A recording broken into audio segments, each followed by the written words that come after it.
Broadcast is And live. we're here with Joseph Yoo. Glad to be with you today, Joseph. Thank you for having me, Pastor Paul. I know your wife works overnight shifts, so do I need to like whisper? Or do I need to be quiet right now No, because she's I resting? need to be quiet. You're Well, fine. I have awesome. my headphones on, so she can't hear you. Well, we know you're doing God's work in Houston, Texas, and have recently written a book called "When the Saints Go Flying In," which can be purchased on Amazon. And I want to hear a lot about your story, but let's start with the book. Interesting premise to tell stories about saints.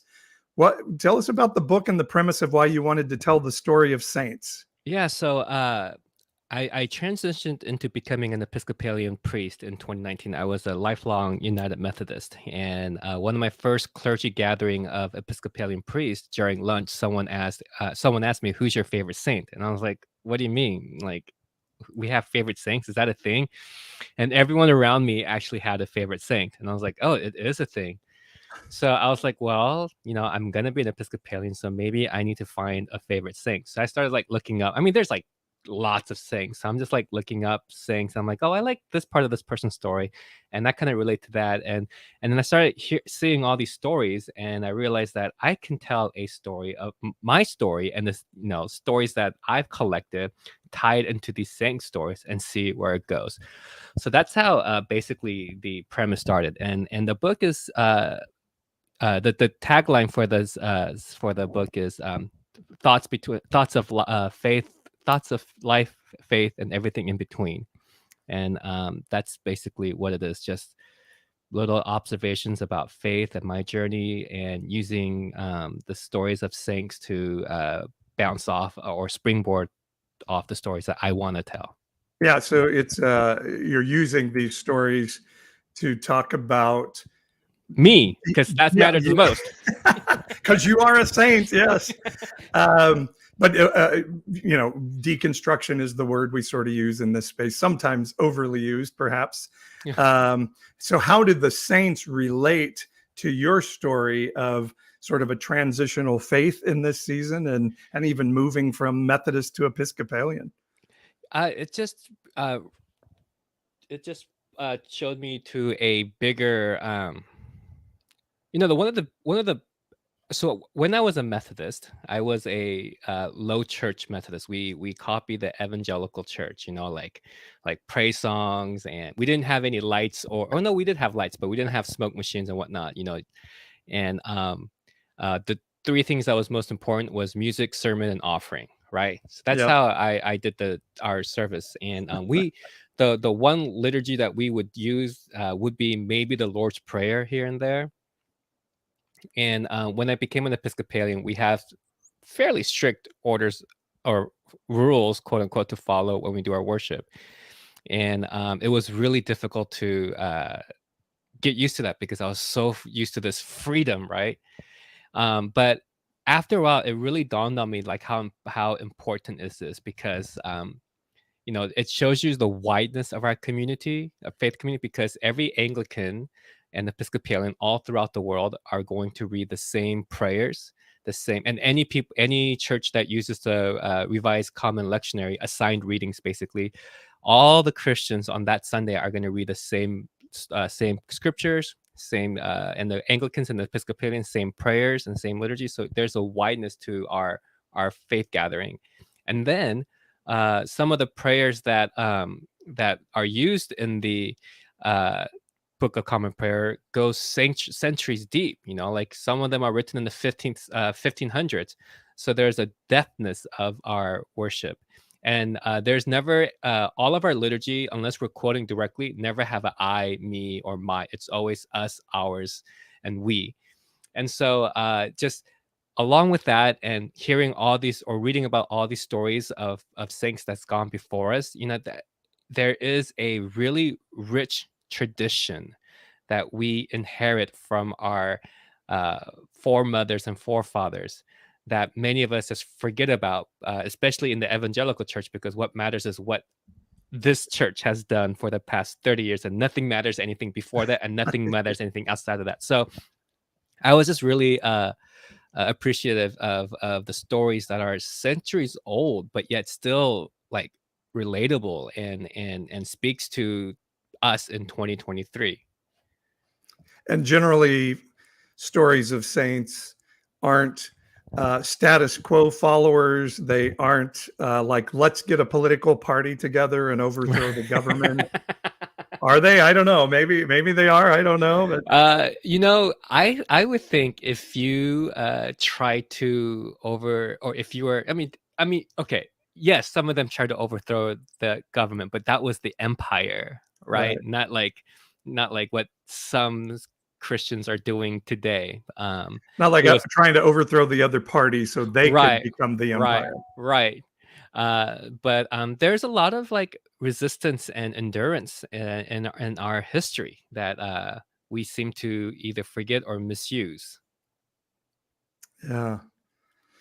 So, how did your story uh, of this transformation, even from being a Methodist pastor into the Episcopalian, what was the impetus for change in your spiritual life? Yeah, so this for those of you that do not know the Methodist system, in the United Methodist Church, there's what's we call an itinerant system, and basically the bishop, along with the district superintendents, they form what's called a cabinet.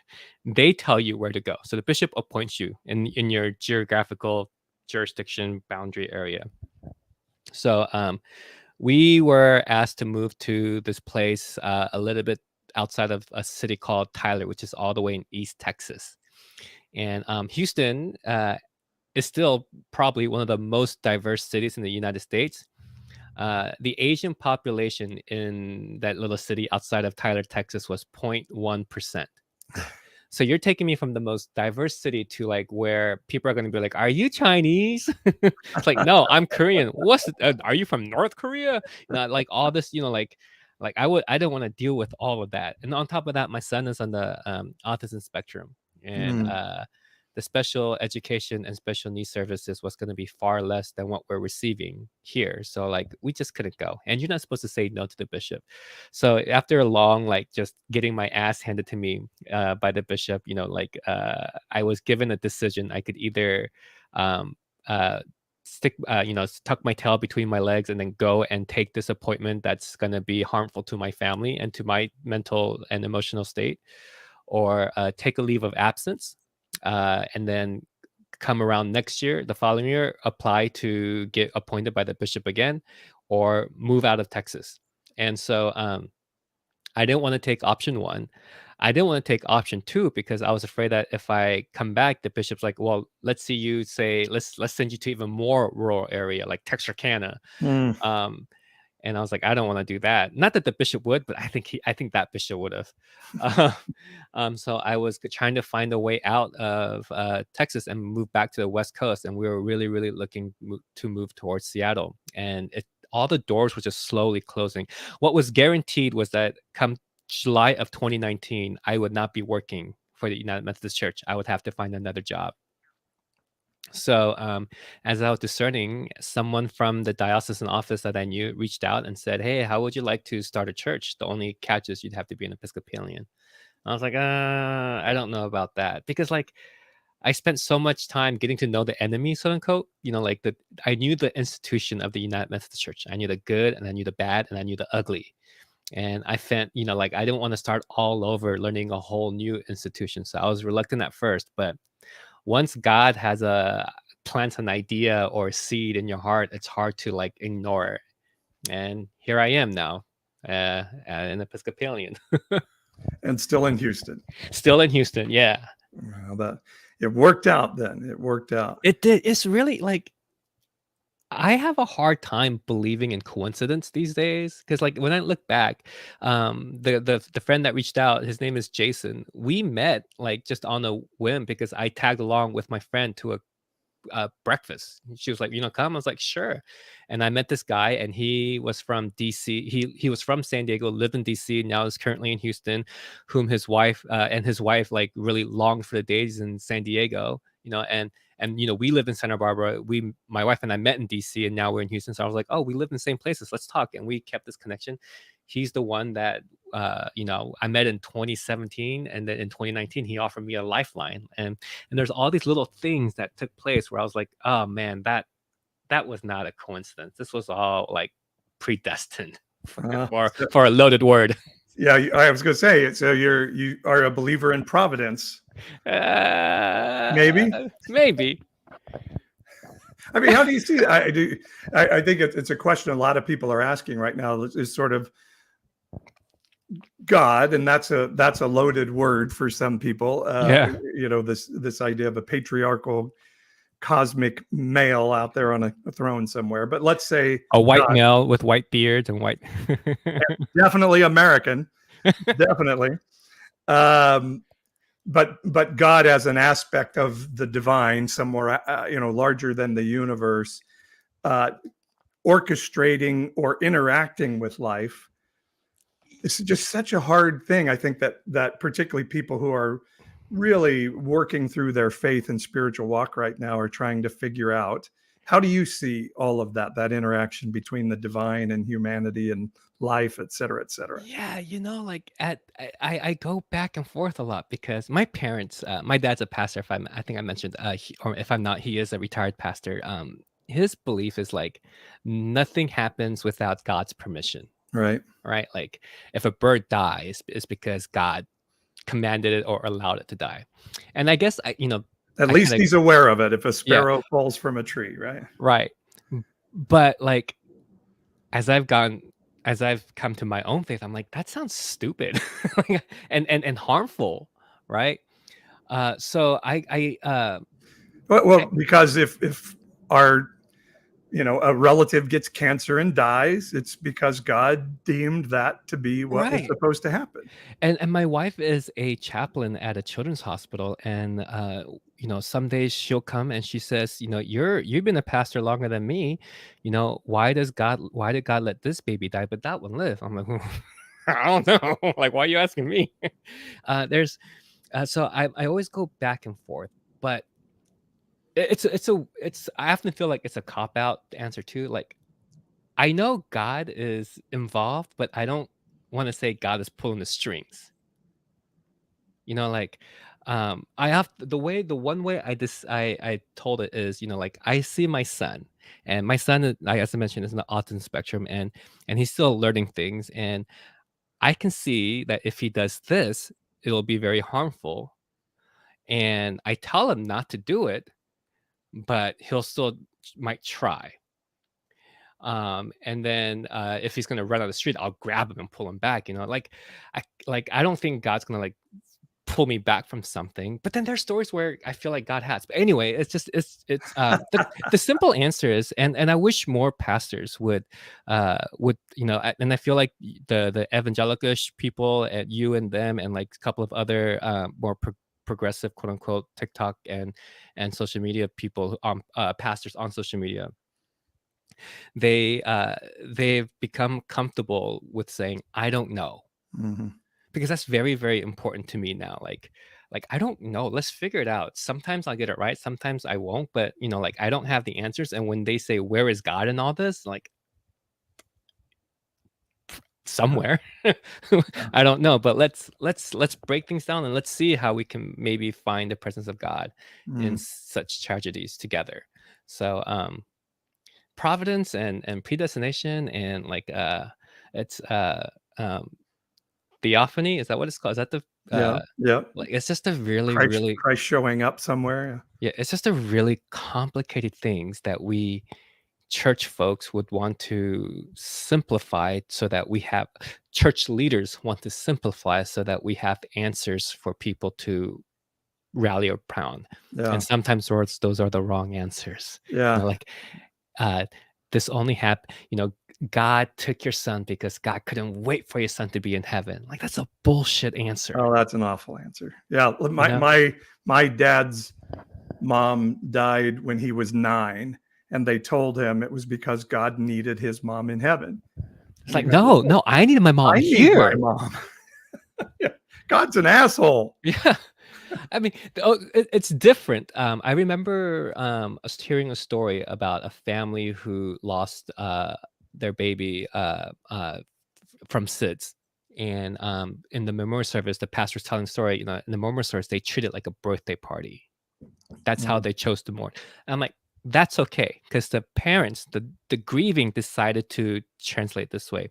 yeah. And then I remember my New Testament professor telling a story about how a church member of his, her son was brutally stabbed and murdered, and the son's pastor did the memorial service, and during the memorial service, the pastor said the thing, like, oh, this he was taken away because God just wanted his angel sooner than later. And Mm, the mom walked out and saying, I cannot believe in a God that would brutally take away my son like that. mhm.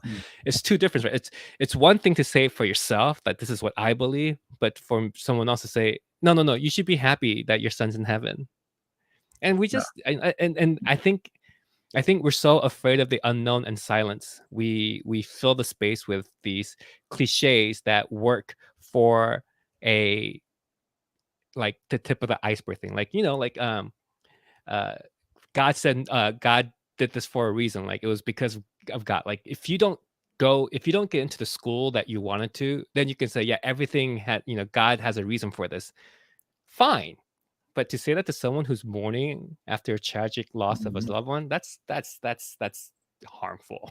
Yeah. Or well, all things work together for good. So this is going to work out for good. Man, how misused is Uh, that passage?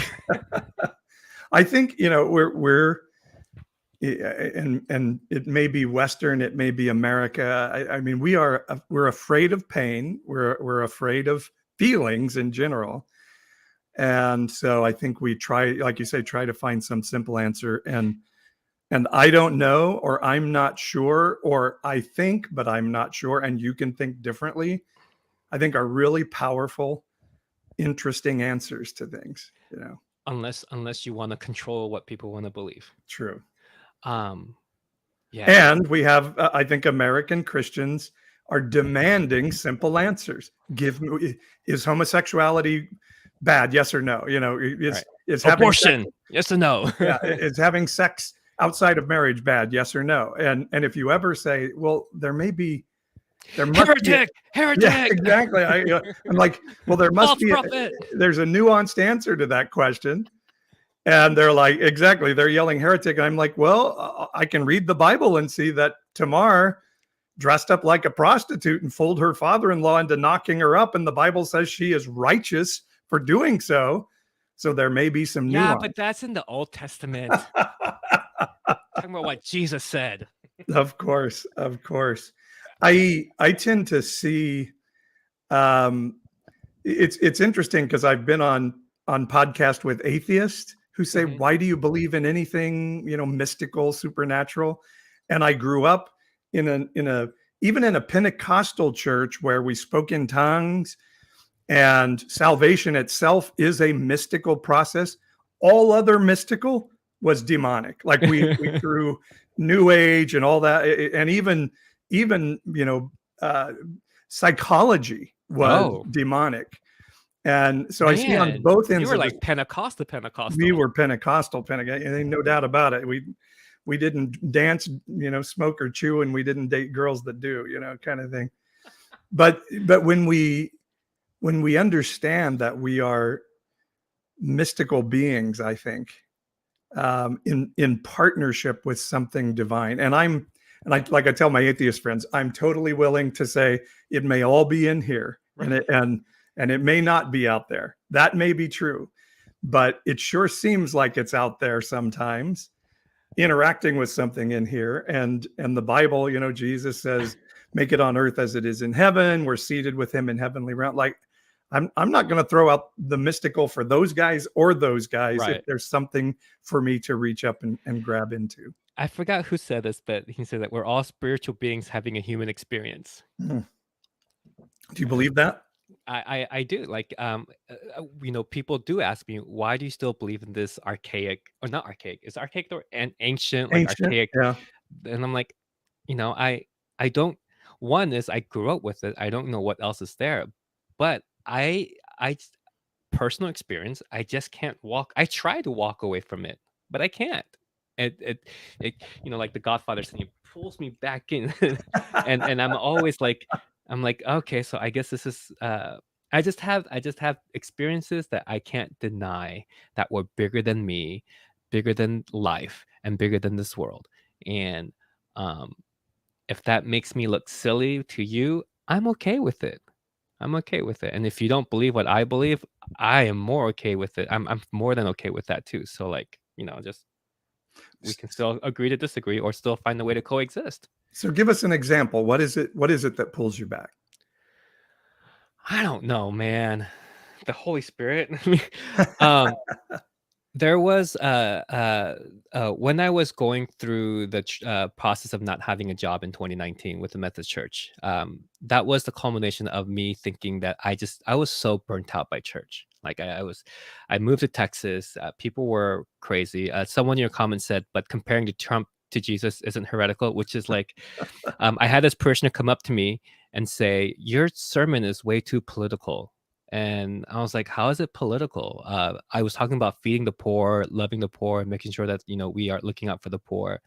But it took me a while to realize that when someone says your sermon is too political, it's just their way of saying, I disagree with it, because that same person was celebrating the fact that churches were hosting presidential rallies for Trump and Pence, and Uh, lamenting that our church wasn't doing that. And I'm like, no, bullshit. That's political. that's political. um so I was really burned out with church folks, with church, and I thought I wanted to get away, and when I tried to, all this shit blows up, and I was like, I just felt this clinging, this pulling back, like literally, like I felt pulled back into parish ministry that I so thought I wanted to get out of.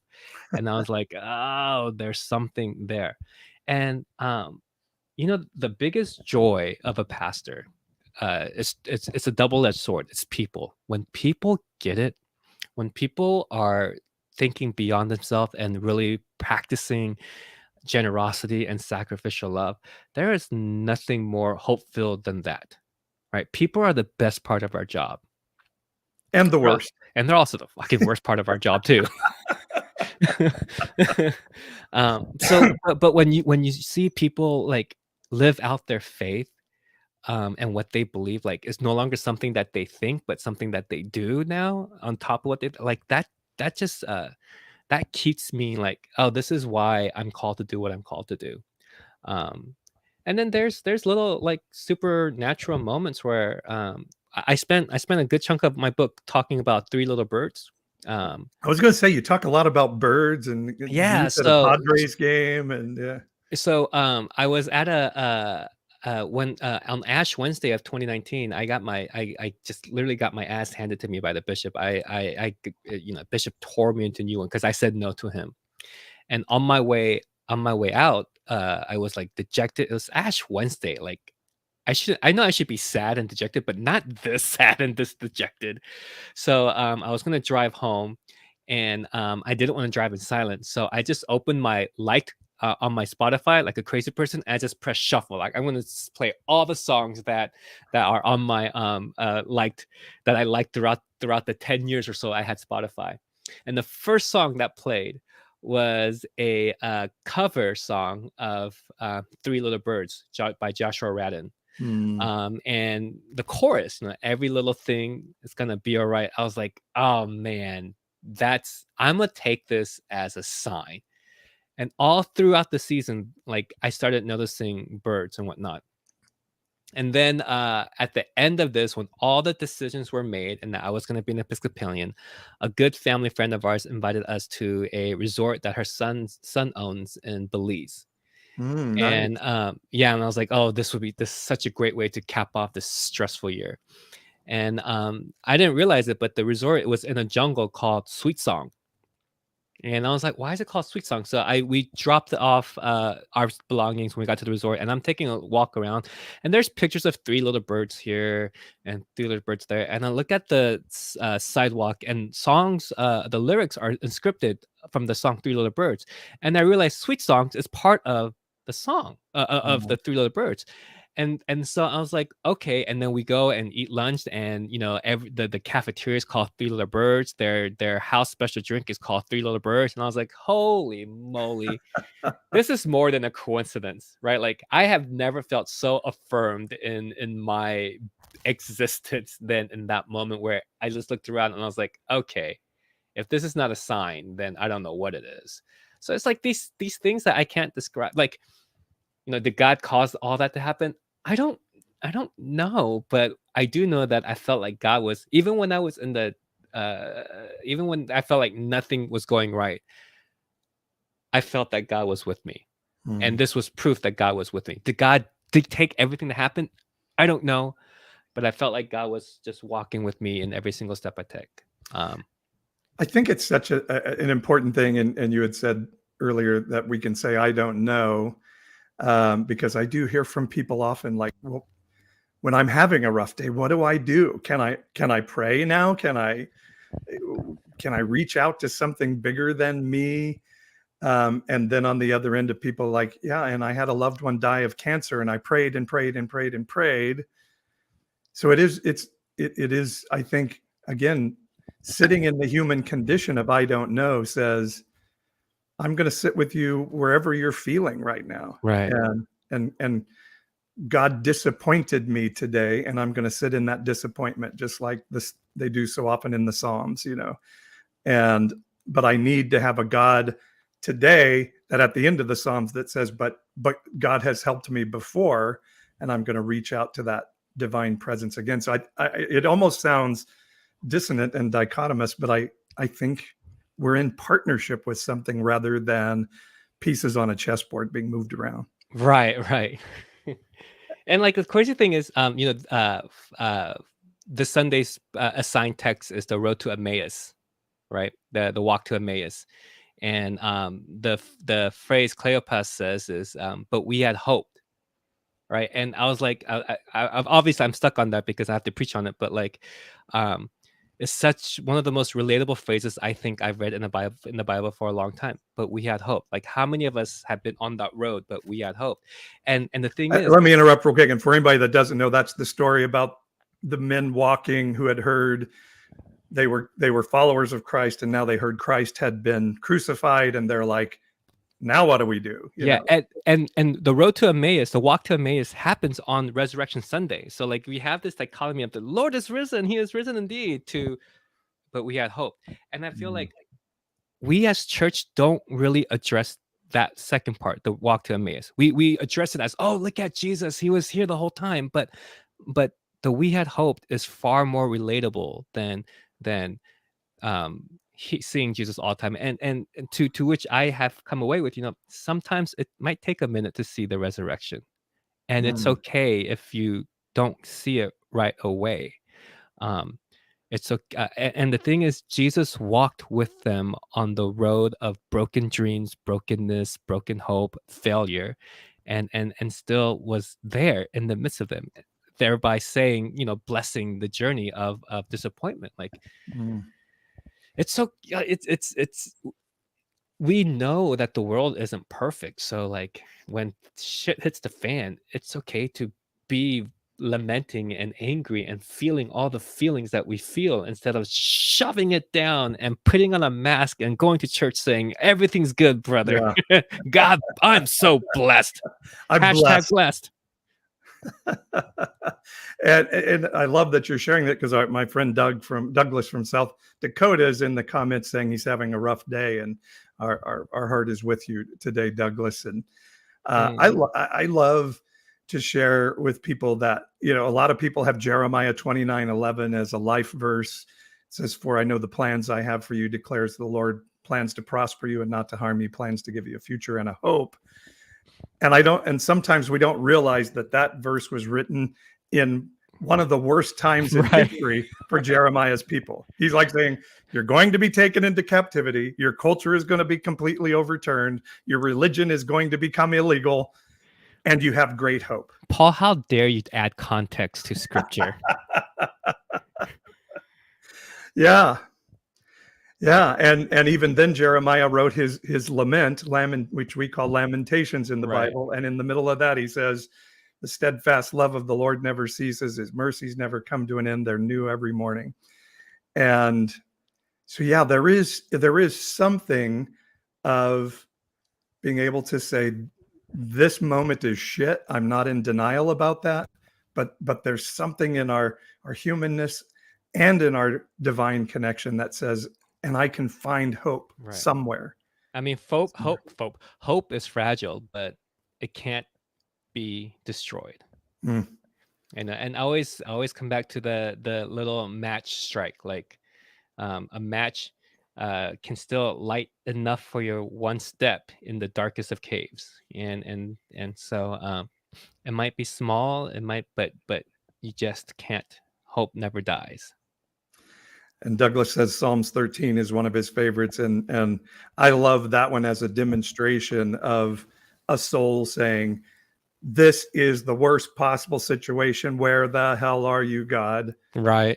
And then but ends with, but my hope is in you. Where else am I going to go? You know? Okay. I was like, I don't know. I can't remember Psalms 13. Okay. That's what it is. That's a really good one. It's a short one, which I think, if I'm thinking of the right one, but it's such a good demonstration. And I love the Psalms for this, for just being raw and saying, this fucking sucks. Right. And being angry, like I forgot which one where they talk about, and you can like dash the enemy's baby's head against rocks. I'm like, whoo. What one? I looked at that one the other day. I was because that one gets talked about a lot by people. And it's like, guys, they're being metaphorical. Like these are poems. Like it's okay to not take things for surface, like literally. Like they're not asking God to literally smash babies' heads against the wall, against the rock, because they're so angry. Like, can you? Anyway. Yeah, no, I was gonna say, and I love Job, the book of Job, from that perspective, because, and I think we get that story very wrong, like so many of them. That Job is saying, I mean, Job makes big accusations of God. Like, what? Me and the thief and the adulterer all end up in the same place? That's crap, And then God like kind of mocks him, and they have this back and forth. But the end in Job 42 is Job's like, I was asking some questions above my pay grade, but because I asked those questions, I now have this experience of God that I wouldn't have had other, that my ears had heard of God, but now I've seen him in this interaction. And then what I love is we always talk about, Job accusing God and that being this bad thing. But at the end, God is like, Job, I'm really upset at your friends for misrepresenting me, and I'm going to punish them unless you pray for them. So obviously Job did something that caught God's attention and favor in that story. I love that. I love that. So we're with Joseph Yoo, and he's the author of a book called When the Saints Go Flying In, which you can get on Amazon. He's the priest of Mosaic Episcopal Church in Houston, Texas.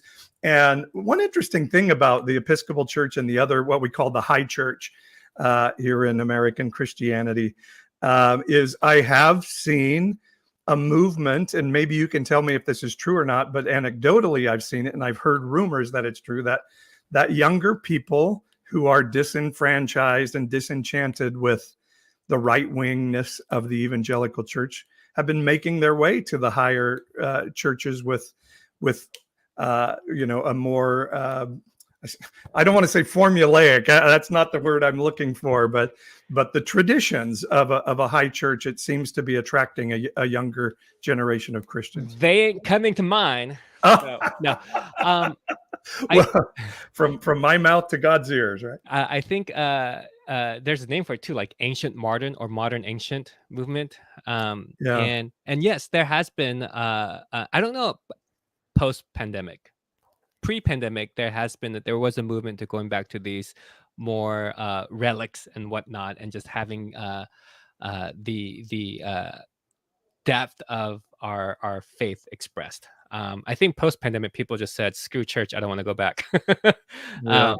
But like I said, like the one thing I do, it's you're less bound to find the superstar pastor in the Episcopal Church. Like we have the presiding bishop Michael Curry, but people know Michael Curry basically because he officiated Harry and Meghan's wedding. Like that was my first introduction to Bishop Curry. And that was awesome.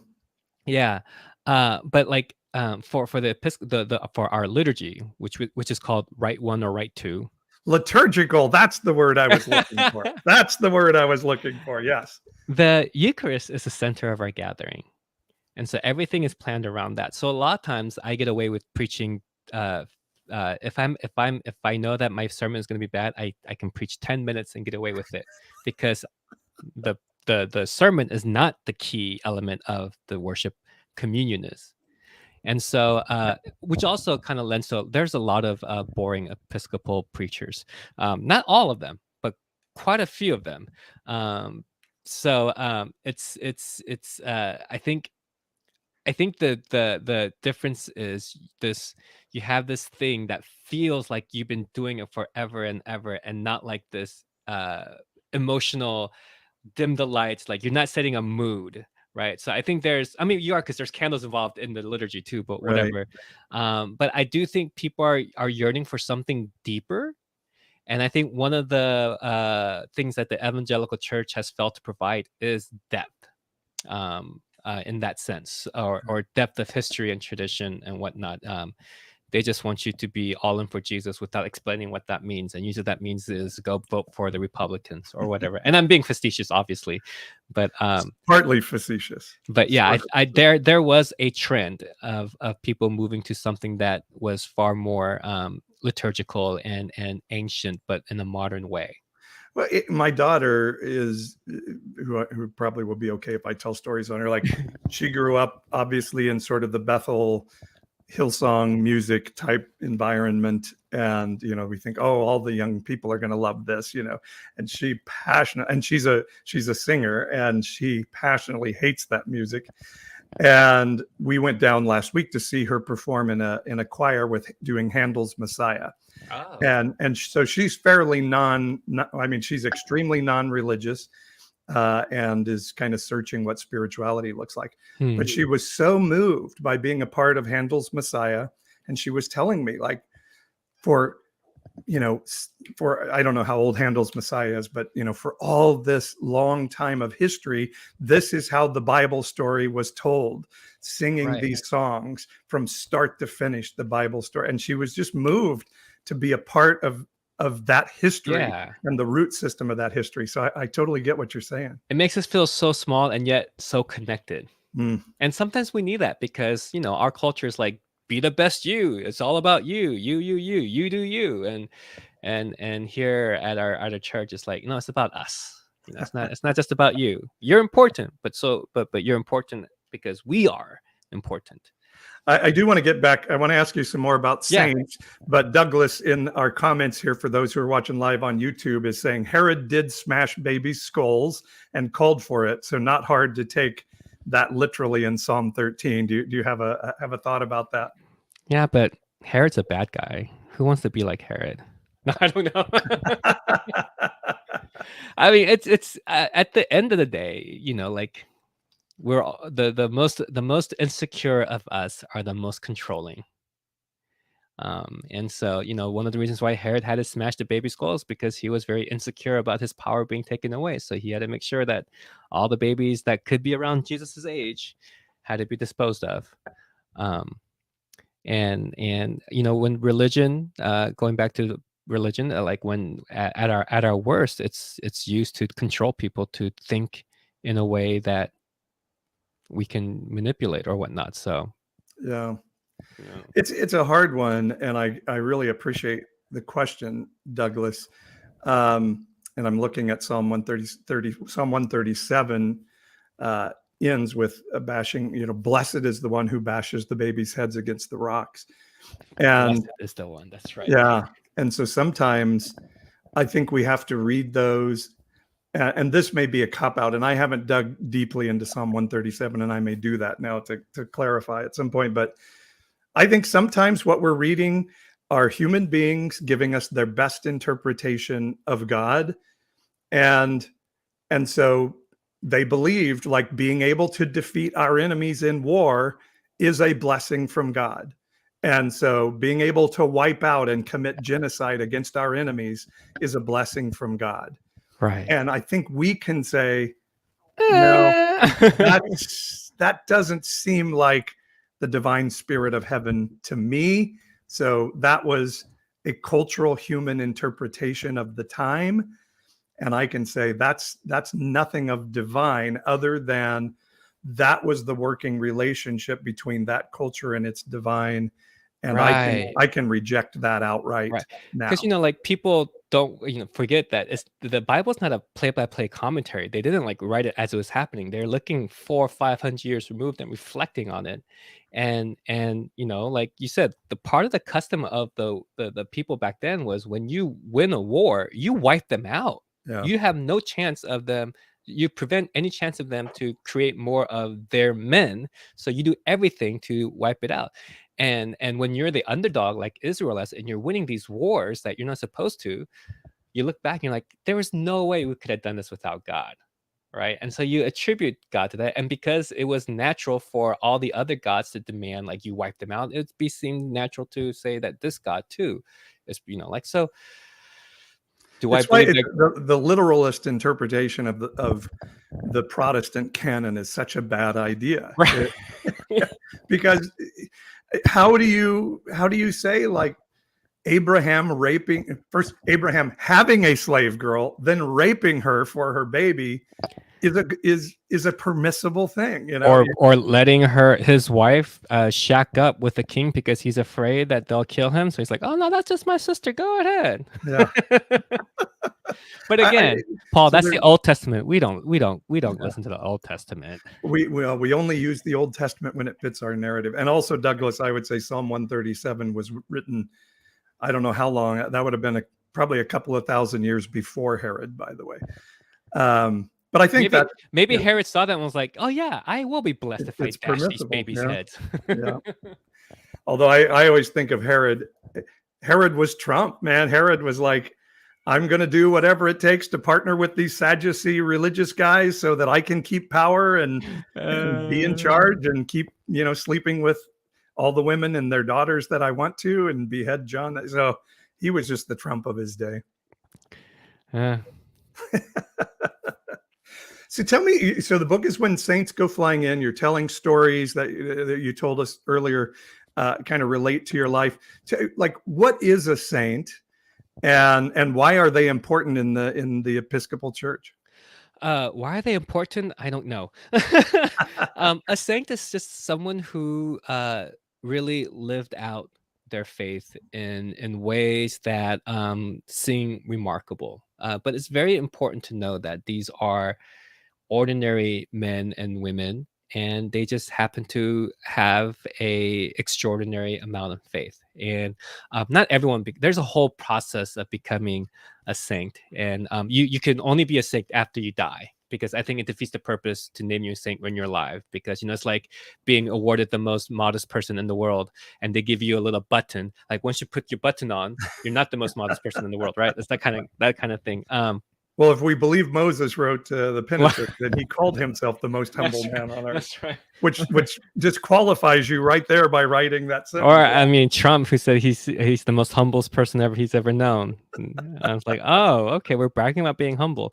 But I think most importantly, they are there to exemplify how people still live out their faith in modern times. So we have these, and I know it's the biggest controversy with saints is the idea of praying to saints. I know growing up in evangelical roots, that was really bad, and that made the Catholics like, really, really bad. Yeah, But I always like revisiting it. I see that as we're not like praying to the saints, but we're like praying with the saints, and we're just using all the extra help that we can get. Like I say, like someone happens to when something happens, we say, "Hey, can you pray for me?"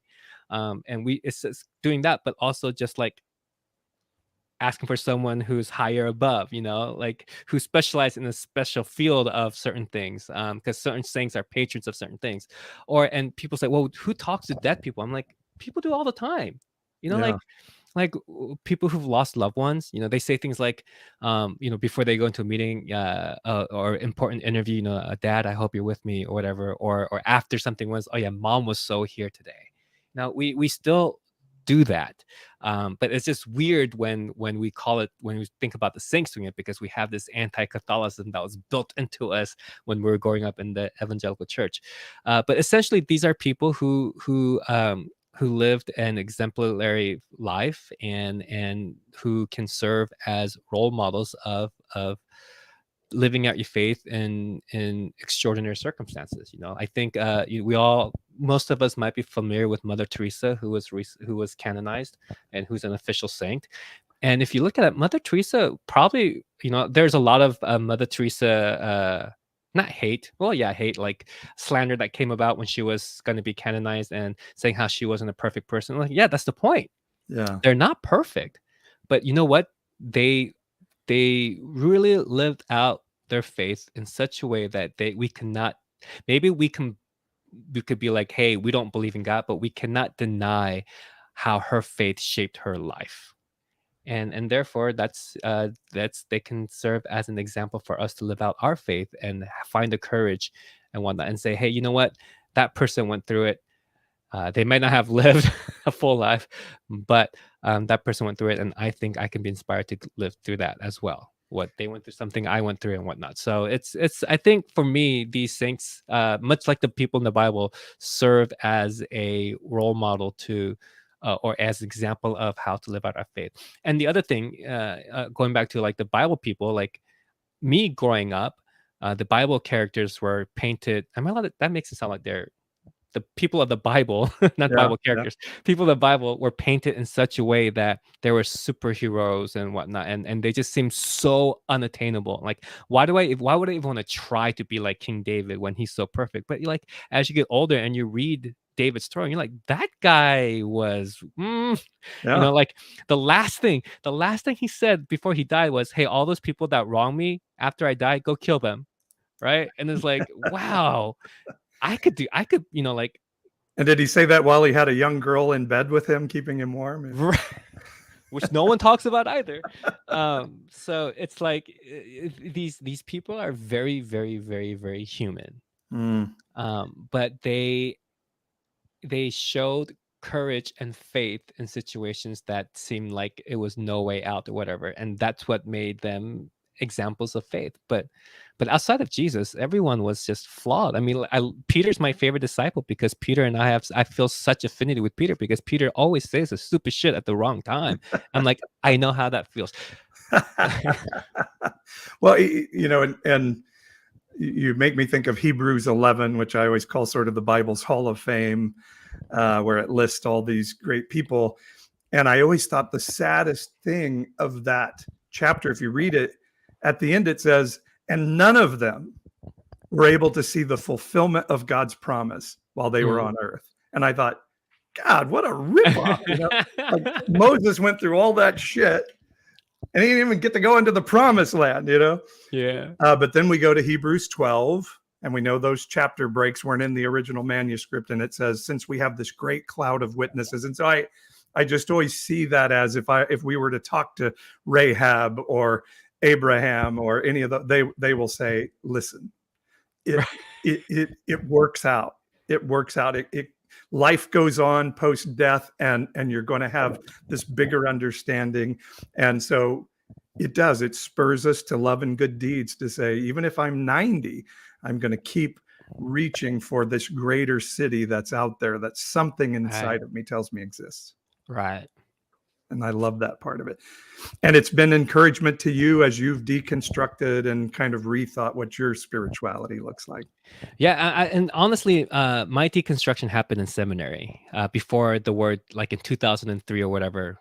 Oh man, I went to seminary in 2000. God, I'm old. That's a long time ago now, isn't it? Because I went to a liberal seminary, and I grew up in an evangelical home where the Bible was the Bible. You don't question the Bible. And the first thing my Hebrew Bible professor said, and that's the funny thing, we don't call it the Old Testament, we call it the Hebrew Bible. It is the Hebrew Bible. I hate Old Testament. I had a rabbi friend who told me, stop calling it the Old Testament. It's not the Old Testament. Because it sort of alludes that it doesn't matter because we have the New Testament, right? Right. So the Hebrew Bible professor told us, like, if you believe that Jonah's story is an actual story and someone was swallowed by a fish and survived 3 days and spat back out, then I don't know what to do for it, because that story is nothing but allegorical and metaphorical. And I was like, what? And it just started this painful process of trying to figure out what I believe and who I believe and what is it like, what matters to me and whatnot. So my deconstruction thankfully happened in a classroom setting with other people deconstructing, because we were just floored by the things that were being taught in school. On top of that, there were gay students at my school, which really threw me off at the beginning. And That really blew you out of the water. yeah, I talked about that in the book too. And just like, hey, don't they know that, like, the Bible's like against them, so they want to be pastors? That makes no sense. But I write it in the chapter about Saint Kateri Kithiwaka, who is the first Native American canonized saint, Tikawatha, and her name means she who bumps into things. And and it was kind of mean because she was blind, like from measles. But Father Gregory Boyle wrote that, what a perfect name, because that's what we're called to do as Christians, keep bumping into things, right? Like Mm, that the evangelical Christian reaction generally is to like isolate yourself from the world. And mm, you create this cultish fever, kind of like cultish idea of like, only we look alike, we talk alike, we think alike, we vote alike. But the incarnation isn't, it's the exact opposite. Jesus came into and literally bumped into people and whatnot. And so in seminary, there's certain, I try to stay away from gay students because I didn't know what to tell them or what to talk to them. I didn't, but you keep bumping into them. And then what happens is when you start bumping into them, you start getting to know their names. When you start getting to know their names, you start getting to know their stories. And when you start getting to know their stories, you start to humanize them. And you start realizing, oh my God, these are actual people. They have a genuine belief in God. And not only do they have a belief in God, but they're making the world a more whole place because they're living out their faith. And I'm trying to figure out what to do with this, because like this hurts, right? Like you have this 23 years of teachings of sex is bad and gay sex is even worse. yeah. So, and then you have these people that are like really good, faithful Christians. And how do you deal with this? And then finally, I had to preach for assignment, and that text for the lectionary text was part of the Cornelius story, Oh, where yeah. Peter goes into Cornelius' house and says, as a Jew, I'm not supposed to be here, and like quoting scriptures and whatnot. And I was like, wait, God, there's definitely scriptures on how we're supposed to treat Gentiles, how the Israelites were supposed to treat Gentiles. Basically, don't hang out with them unless you absolutely have to. And then here was God, like, quote unquote, breaking his own rules to now include Cornelius and the other Gentiles and just basically everyone. And I just realized, like, God's love like kind of starts from one person named Abraham, and then just keeps expanding and expanding, include everyone. And I feel like it's going to keep expanding until everyone is included. And I was like, who am I to gatekeep? Mm, Right? Like good. like Peter was very uncomfortable walking into Cornelius' house. But by the end, he was fellowshipping with him and he baptized all of them. And I was like, the Spirit knows no boundaries. So why am I being the boundary maker when clearly God is trying to make sure that everyone is included in God's kingdom? So that was the how I resolved this tension that was building up in me in my early 20s in seminary. And that's really powerful because we can read Romans 1 and 1 Corinthians 6 and 1 Timothy 1 and the Sodom story and argue, is that about consensual homosexual love or not? Right. And I think those are important discussions. But I'm at a place like I really don't care, Right. because what I know, what I'm sure of in my heart is Jesus would be fighting to defend trans people today. I have no question in my mind.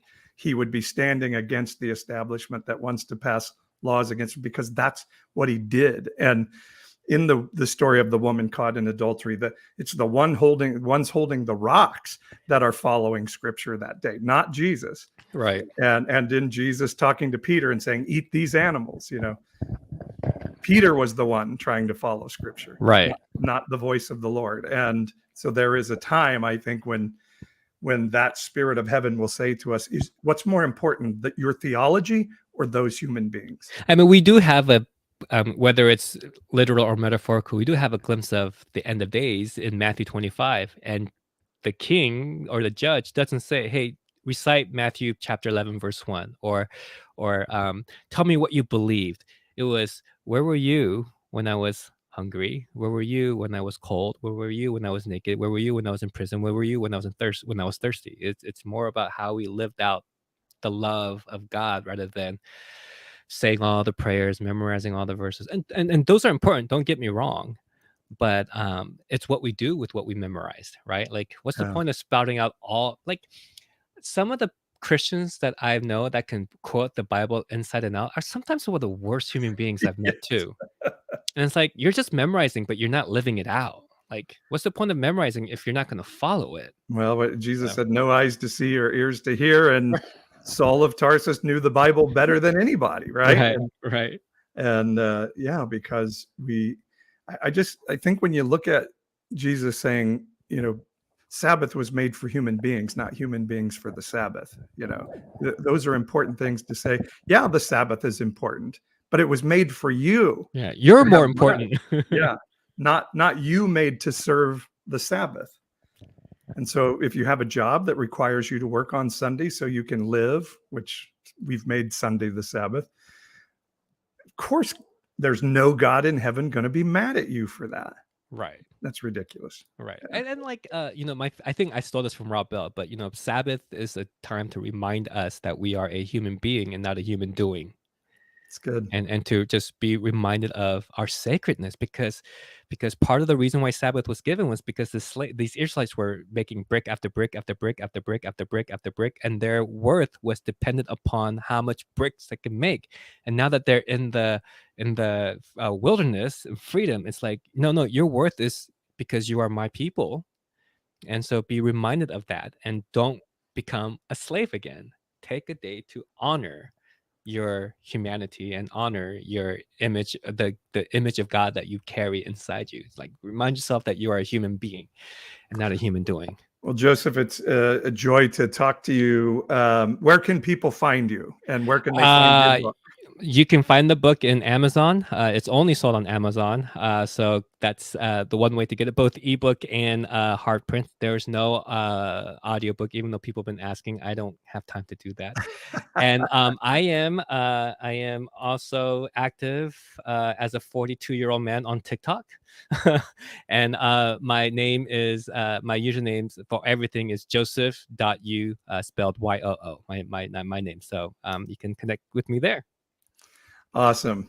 And I hope everybody will check it out. It's When the Saints Go Flying In on Amazon, and get it and check it out. And just to finish, do you have any words of encouragement for folks watching on YouTube or listening to the podcast audio who are going through a transition and a deconstruction, we can call it, or just rethinking their spirituality in this season?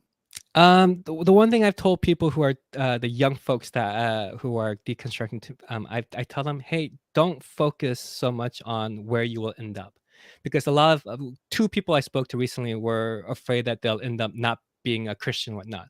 It's like, don't focus on that. Focus on the journey, and focus on just being present at where you are, and where you will end up. You'll end up, and you will take it from there. In the meantime, just remind yourself that it's okay to not have all the answers. It's okay to not be okay.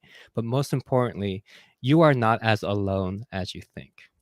And you always have a community of people who will rally behind you and who will walk with you. And if it's a virtual walk, it still counts. So I'm pretty sure that Pastor Paul, myself, we are all always available to help you walk on your journey and be your Yoda to your hero journey. We don't want to be your hero. Or in my case, Mr. Miyagi to your Daniel San. Am I allowed to laugh at that? I don't know. Yes, I feel badly. but no, I mean, I'm speaking on your behalf, Paul, but I'm pretty sure that you would agree with me. Like, we would want nothing more to be part of your journey and to help you discover who God intended you to be.